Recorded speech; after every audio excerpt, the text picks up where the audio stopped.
Welcome back to the deep dive.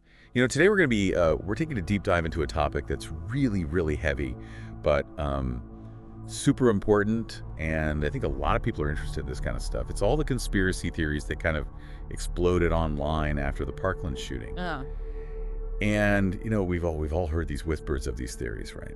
But we're going to go a little deeper here. absolutely. I think that, what we want to do is not just, list out the theories, but really dissect them, why they gain traction and what makes them so alluring to people and the impact they have. Right, because here's the thing. Even if you're someone who thinks like, oh, I would never fall for that, Yeah. I think we're all susceptible in different ways. And so understanding like the psychology behind why these things gain traction can help us all kind of be a little bit more savvy as we navigate this world. Absolutely. It's like a virus in a way. It is. These types of theories, and they really prey on our very human need to make sense of the world, especially in the face of tragedy. Totally. Okay, so let's dive in.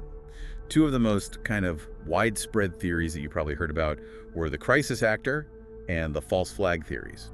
Right, and the crisis actor theory alleges that the student survivors that bravely spoke out, the ones that we all saw on the news, that they were actually paid actors. Okay, so like the whole thing was staged. That's a pretty huge accusation. Like what kind of evidence do these people point to? Well, they often latch on to perceived inconsistencies in the survivors' testimonies. Maybe someone remembers a detail differently in a later interview, or their appearance changes slightly, and it's really just grasping at straws. It's almost like they're trying to play detective but ignoring the mountain of evidence that might contradict that theory. Exactly, and that's where the psychology gets really interesting, because studies have shown that individuals who gravitate towards these crisis actor theories often exhibit a deep-seated distrust in authority figures. So it's less about the evidence and more about this pre-existing worldview that they're bringing to the table. So it's not even like they're examining the facts and then coming to a conclusion. It's almost like they have this distrust and then they're looking for things that just confirm what they already think. Exactly. Now, the false flag theory takes it a step further, suggesting that the entire shooting was orchestrated by the government. Wait, hold on. So the government would stage a mass shooting. For what reason? To what end? Proponents of this theory believe that the government is willing to sacrifice lives to push a specific agenda, in this case, stricter gun control. It plays on that fear of a powerful, shadowy entity pulling the strings behind the scenes. Yeah, and that's chilling, but it also reveals a lot about how people kind of view the government or how they think the government works, right? Absolutely. It feeds into this larger narrative of widespread distrust in institutions. Right. This idea that we're being lied to, that we're being manipulated on a grand scale. And in the aftermath of a tragedy like Parkland, when people are just desperately searching for answers, this type of narrative can be incredibly seductive. Yeah, it's like a twisted form of comfort, finding a reason, even if it's completely fabricated, right? Yeah, it's about creating a sense of order out of chaos, even if that order is based on a lie. Okay, so we talked about crisis actors, we talked about a false flag. What about this idea of controlled opposition? That's another one that I remember kind of floating around out there. Right, and this theory claims that the Parkland students who became activists, the ones that were so passionately advocating for gun control, that they were actually being manipulated by powerful forces behind the scenes. So they weren't really speaking authentically. They were pawns in someone else's game. Okay, so connect the dots for me here. How does controlled opposition fit into this broader conspiracy theory? Like, how does it all tie together? Well, it reinforces this idea that nothing is as it seems. Right? Yeah. It feeds into that distrust of authority in the media, because if even these grieving teenagers, these symbols of innocence, if they can be manipulated, then who can we trust? It's like it takes away any possibility of genuine activism, right? Like a grassroots movement. It's like saying that everything is orchestrated from the top down. Right, and that can be very appealing to certain individuals because it validates their feelings of powerlessness, of being on the outside looking in, and it gives them a sense of belonging, a sense of knowing something that other people don't. Right. So it's a dangerous line of thinking, but it can be very seductive. It's incredibly dangerous. It can lead to a complete erosion of trust, not just in institutions, but like in each other. Right, and this often goes hand in hand with the idea of a biased or controlled media. So those who believe in these theories often accuse the media of either amplifying the voices of this controlled opposition or suppressing dissenting views. So they see the media as like complicit in this, Exactly. in on it. Yeah, it feeds into this idea of a grand narrative being pushed on us, a narrative that we're supposed to just swallow without question. And isn't it interesting? I mean, maybe this is naive, but wouldn't it be incredibly difficult to control something as vast and diverse as like the entire media? You would think so. Right. And that's one of the key flaws in these conspiracy theories, is they often rely on a level of coordination and control that's just not realistic. And you know what else? I think we'd be remiss if we didn't talk about social media's role in all of this. Oh, absolutely. Because these algorithms are designed to keep you engaged, right? So they show you content that you're more likely to agree with, which creates these echo chambers where these theories can just fester and spread. It's like having a personalized news filter that only shows you one side of the story. Right. And you're constantly being reinforced in your beliefs, even if those beliefs are based on completely false information. Yeah, you get trapped in this bubble where everyone's just nodding along, confirming your biases, and it's like a recipe for misinformation to thrive. And it makes it incredibly difficult to break free from those patterns of thinking, even when presented with evidence to the contrary, because people tend to double down on their beliefs when they feel threatened. So it's not just about debunking these theories with facts, it's about understanding the psychology behind them. Yeah. The ways in which they exploit this very, very human desire for meaning and certainty. Absolutely, and recognizing how social media, with its algorithms and its echo chambers, can amplify these theories and make them seem much more widespread and much more credible than they actually are. Yeah, it's scary stuff. It is scary stuff. I mean, that is really scary stuff. It really is. Okay. But I think it's important to talk about. It is. So I'm glad we are. I'm glad we are too. Yeah. You know, it's easy to get lost in the weeds with all these theories, but we have to remember, at the heart of it all, this was a horrific real-life tragedy. Exactly. 17 lives were lost that day at Parkland. 17 families were just absolutely shattered. And, there's a mountain of evidence, investigations, witness testimonies, physical evidence that all support the official account of what happened. And yet these theories persist. They offer this alternative reality, a way to make sense of something so senseless. Which is why the work of fact checkers is so important, right? Oh, absolutely. They're the ones that are sifting through the noise and trying to separate fact from fiction. Absolutely. Numerous organizations and independent journalists have meticulously debunked these claims. For example, factcheck.org analyzed this viral photo that conspiracy theorists claim showed a crisis actor at Parkland.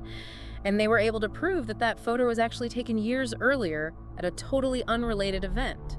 So it's a clear example of how images can be manipulated to fit a narrative. It's like a digital game of telephone. Yeah. Where a piece of information gets twisted and distorted as it's shared and reshared online. And those distortions can have real-world consequences, especially for the survivors. That's what gets me.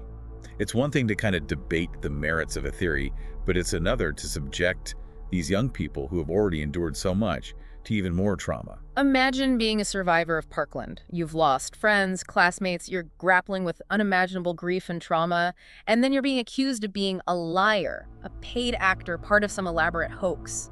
I mean, It's sickening. It's adding insult to injury, piling onto their pain. And it's not just online harassment. I mean, some survivors have received death threats, been forced to relocate, to live in fear. Their lives have been completely turned upside down, not just by the shooting itself, but by this relentless barrage of misinformation that followed. Absolutely. It makes you wonder, what motivates people to spread these theories? Is it malice? Is it a genuine belief in what they're saying? Or is it something else entirely? That's a question that psychologists and sociologists have been grappling with for a very long time, and there's no easy answer. But one key factor is the human need for meaning and control. So when something terrible happens, like a mass shooting, we instinctively want to find an explanation, some reason that makes it feel less random, less terrifying. Exactly, and conspiracy theories offer that. They provide a simple, often black and white explanation for complex events. It's much easier to believe in a grand conspiracy than it is to accept the chaos and randomness of the world. It's like saying, okay, this terrible thing happened, but at least someone's in control. Yeah. Even if it's the bad guys. It's a way to create a sense of order, even if that order is based on a lie. And for some people, that sense of order, that feeling of being in the know, is more important than the truth itself. It's about belonging. It's about feeling like you're part of a select group who see through the lies that everyone else is believing. Yeah, it's like the allure of the forbidden knowledge. Like you've uncovered something that other people haven't. Yeah. And social media just amplifies that, right? Absolutely. These algorithms are designed to feed you content that you're likely to engage with, which often means content that confirms your existing beliefs. So you end up in these echo chambers where everyone's nodding along, reinforcing each other's biases. It's like that saying, you are what you eat, but for information, if you're constantly consuming misinformation, it's going to warp your perception of reality. And the anonymity of the internet emboldens people. Right. They say things online that they would never say to someone's face. They can spread misinformation without fear of consequence. It creates this toxic feedback loop Mm-hmm. where the loudest, most extreme voices often dominate the conversation. And the more you're exposed to these extreme viewpoints, the more normalized they become. And it's a very slippery slope. So how do we break free from this cycle?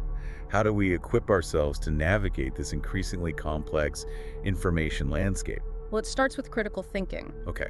We need to question what we see and hear, especially online. Don't just take things at face value. Look for evidence. Consider the source. Be aware of your own biases. It's almost like we need to develop a healthy skepticism without falling into the trap of believing that everything is a conspiracy. Exactly. Finding that balance, being discerning without being cynical. And I think empathy plays a big role too. Remembering that behind these theories, behind these online avatars, are real people who are struggling to make sense of a very chaotic world. Absolutely. Approach these conversations with compassion, with a willingness to listen and understand, even when we disagree. It's not about silencing dissenting voices. It's about creating a space for dialogue, for critical thinking, for respectful debate. And ultimately recognizing that the truth matters. Facts matter. Evidence matters. We can't let misinformation and conspiracy theories erode our shared reality. Because the consequences of doing so are far too dire. Man, we have covered a lot of ground today, from crisis actors to false flags to the psychology behind why these theories are so alluring. It's heavy stuff. It is. It's heavy stuff, but I think these are really crucial conversations to have, to kind of shine a light on the dark underbelly of the internet and really kind of unpack how this stuff works. Because what we're really talking about is like a battle for truth. Yeah. Right? Like a battle against Yeah. this misinformation that's eroding trust and dividing us. Exactly. And in that battle, critical thinking is our most powerful weapon.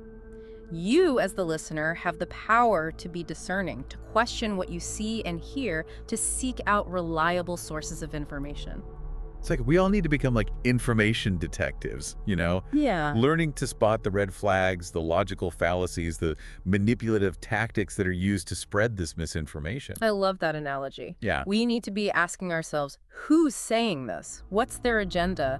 What evidence do they have to support their claims? Does it hold up to scrutiny? And it's okay to be skeptical, right? Oh, absolutely. It's okay to say, I'm not sure I buy that. Let me dig a little deeper. Absolutely.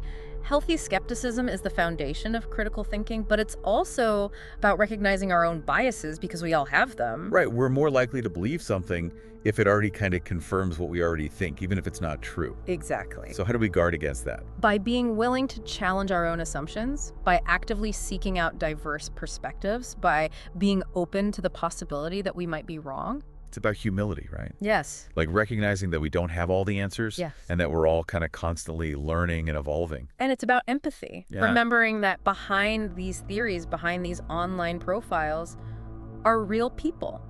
People who might be hurting, who might be struggling, who might just be searching for something to believe in.